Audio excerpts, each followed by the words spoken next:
الذین اذا اصابتهم مصیبہ قالوا انا للہ و انا الیہ راجعون.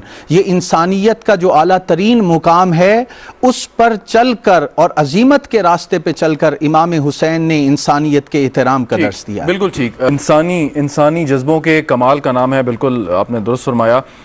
تاریخ کی باتیں تو بہت سی ہیں اور آپ عبور رکھتے ہیں اس پہ, بہت سے ہمیں مثالیں بھی دے سکتے ہیں, لیکن میں چاہوں گا کہ موجودہ حالات میں اس کا تھوڑا سا جو ہے موازنہ کیا جائے کہ احترام انسانیت کا ہمیں جگہ جگہ پیغام دیا, بڑی اعلیٰ مثالیں قائم کر کے. تو آج کل جو ہمارا کنڈکٹ ہے آپ کے خیال میں کیا وہ اس سے کمپیٹیبل ہے, اس سے مطابقت رکھتا ہے, یا اس میں کوئی ہمیں ترمیم کرنے کی ضرورت ہے؟ میرے خیال میں اس میں دو پہلو ہیں جو ہمیں شہادت امام حسین سے اور واقعہ کربلا سے معلوم ہوتے ہیں. ایک ہے پیغام عملی جد و جہد کا کہ ظلم جبر کے خلاف جب آپ اپنی آواز کو اٹھائیں, اور دوسرا پیغام ہے امن کا پیغام جو حضرت امام حسین نے پیغام دیا. آپ کے پاس آپشن تھی لیکن آپ نے امن کو اختیار کیا. آپ چاہتے تو بہت سارے مسلمان آپ کی طرف سے لڑنے کے لیے تیار ہو جاتے, لیکن آپ نے اپنے خانوادے کے لیے اور اپنے لیے انسانیت کو جنگ میں نہیں ڈالا. اب آپ نے بات کی کہ ہمارا کنڈکٹ کیسا ہے, تو میں سمجھتا ہوں ہمارے سامنے ماڈل جو ہے وہ اہل بیت اطہار امام حسین حضور علیہ الصلوۃ والسلام کا ہے. قرآن پاک نے ایک بڑی خوبصورت مثال دی ہے. فرمایا محمد الرسول اللہ والذین معہ اشداء علی الکفار رحماء بینہم تراہم رکعا سجدا یبتغون فضلا من اللہ ورضوانا. محمد صلی اللہ علیہ وسلم اللہ کے رسول ہیں. والذین معہ جو ان کے ارد گرد لوگ ہیں. اب آپ کی معیت میں کون لوگ تھے؟ وہ صحابہ کرام بھی ہیں, اہل بیت اطہار بھی ہیں. اہل بیت اطہار کو دو شانیں حاصل ہیں, ایک صحابیت کی شان بھی حاصل ہے اور ایک حضور کے اہل بیت ہونے کی شان بھی حاصل ہے. تو اب آپ نے کنڈکٹ کی بات کی تو قرآن نے کہا رحماء بینہم, آپس میں محبت کرنے والے, پیار اور محبت سے رہنے والے ہیں. آج جب ہمارا کنڈکٹ دیکھتے ہیں تو ہم ایک دوسرے کو برداشت کرنے کے لیے تیار نہیں ہیں. ہمارے سامنے ماڈل اہل بیت کا, حضور علیہ الصلوۃ والسلام کا ماڈل ہے کہ ایک دوسرے کو برداشت کا کلچر پیدا کیا جائے. اگر ڈفرینس آف اوپینین بھی ہے تو یہ کوئی بری چیز نہیں ہے. یہ کائنات کے اندر ایک تنوع اور اختلاف ہمیں نظر آتا ہے. بدقسمتی یہ ہے ہمارے کنڈکٹ کی آپ نے بات کی کہ ہم اسلام اور مسلمانیت کو پروموٹ کرنے کی بجائے ہمارے معاشرے میں اور ہمارے مکاتب فکر میں ہم اپنے فرقے یا اپنے مکتبہ فکر کو پروموٹ کرنے کی کوشش کر رہے ہیں. حالانکہ ہونا کیا چاہیے؟ اسلام کو پروموٹ کیا جانا چاہیے, اسلامی تعلیمات کو پروموٹ کرنا چاہیے. تو اس طرف اگر توجہ دی جائے تو بہت سارے معاملات کو حل کیا جا سکتا ہے. ابراہیم ذوق نے ایک بڑی خوبصورت بات کی, وہ میں عرض کروں گا. وہ کہتے ہیں کہ گلہائے رنگ رنگ سے ہے زینت چمن, اے ذوق اس جہاں کو ہے زیب اختلاف سے.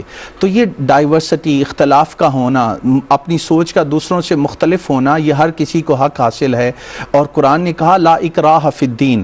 تو جب مختلف مذاہب کے رہنے والے لوگوں کو حضور علیہ السلام نے برداشت کیا تو ہم ایک دین کے ماننے والے, قرآن ایک, رسول ایک, کعبہ ایک, ہماری بہت سارے عقائد میں ہم مشترک ہیں, اعمال کے بہت سارے مشترک پہلو ہیں. تو عقائد کے اور اعمال کے مشترک پہلوؤں پر بات کرنے کی بجائے ہم اختلافی چیزیں تلاش کرتے ہیں. تو آج احترام انسانیت کے لیے یہ بڑی بنیادی چیز ہے کہ ہم ان مشترکات کو تلاش کریں, ان اتفاقی پہلوؤں کو تلاش کریں جن کو بنیاد بنا کے انسانیت کو اور مسلمانوں کو آگے لے جایا جا سکتا ہے اور امت کا تصور سامنے آ سکتا ہے. واقعہ کے بعد جب قافلہ شام کی طرف بڑھا ہے اور اس میں جس طریقے سے بغیر چادروں کے بیویوں کو لے کے جایا گیا اور زنجیروں میں اور رسیوں میں باندھ کے دربار میں پیش کیا اور اس کے بعد جو خطبہ دیا وہ ایک تاریخ کا حصہ ہے. تو یہ ایک چیز سمجھ نہیں آتی جب ہم بات کر رہے ہیں احترام انسانیت کی کہ آپ یزید تو اپنے مقاصد میں کامیاب ہو گیا, اس نے امام کو شہید کروا دیا, اس نے جو بھی ان کے خلاف ریزسٹنس تھی اس کے خلاف تھی اس کو اس نے ختم کروا دیا. وہ سمجھتا تھا کہ اس کے بعد شاید اس کے اقتدار کو کوئی خطرہ نہیں ہے. اس کے باوجود جو ظلم روا رکھا ان بیویوں کے ساتھ, ایک بیمار امام کے ساتھ, وہ اس کی کیا وجہ تھی؟ وہ پھر تو جب آبجیکٹیو اچیو ہو گئے تو پھر کیا مسئلہ پیدا ہوا؟ جب وہاں سے یہ واقعہ کربلا ہو گیا تو وہ ظلم اور جبر کو باقی رکھنا چاہتے تھے کہ دیکھو ہم نے نواسۂ رسول اور اہل بیت اطہار کو نہیں چھوڑا، اگر کسی نے آواز اٹھائی تو ہم بھی اس کے ساتھ یہی سلوک کریں گے۔ لیکن آپ دیکھیے کہ وہ حسینی آواز اور وہ علی شیر خدا رضی اللہ تعالیٰ عنہ اور حضرت فاطمۃ الزہرا کے گھر میں تربیت پانے والی حضرت فضا کو دیکھیے کہ جب وہ دربار میں جا کے چھڑی مارتا ہے امام حسین کے دندان مبارک پہ تو وہ کھڑی ہو جاتی ہیں، کہتی ہیں کہ خبردار ایسا کام نہ کرو، میں نے ان لبوں کو حضور علیہ السلام کو چومتے دیکھا ہے۔ یہ وہ کردار ہے، حسینی کردار ہے۔ تو یہ کوشش تھی، وہ حربہ تھا کہ دوسروں کو دبایا جائے استحصال کے سامنے۔ لیکن دیکھیے کہ بظاہر جو ہے مارکہ کربلا میں امام حسین اور آپ کے ساتھ 72 تن شہید ہوتے ہیں، مگر فتح جو ہے امام حسین کی ہے، یزید کو کوئی جانتا نہیں ہے۔ یہ وہی یزید تھا جس نے مسجد نبوی میں گھوڑے باندھے اور وہاں پر 3 دن تک اذان معطل رہی۔ یہ وہی تھا جس نے کعبۃ اللہ پر جو ہے پتھر برسوائے۔ پھر جب یہ مرتا ہے تو آپ دیکھیں کہ اس کی قبر پر گھوڑے لید کرتے ہمیں نظر آتے ہیں۔ آج تاریخ میں وہ بدنام ہے اور امام حسین اور اہل بیت اطہار ان کا سر فخر سے بلند ہے۔ بالکل ٹھیک۔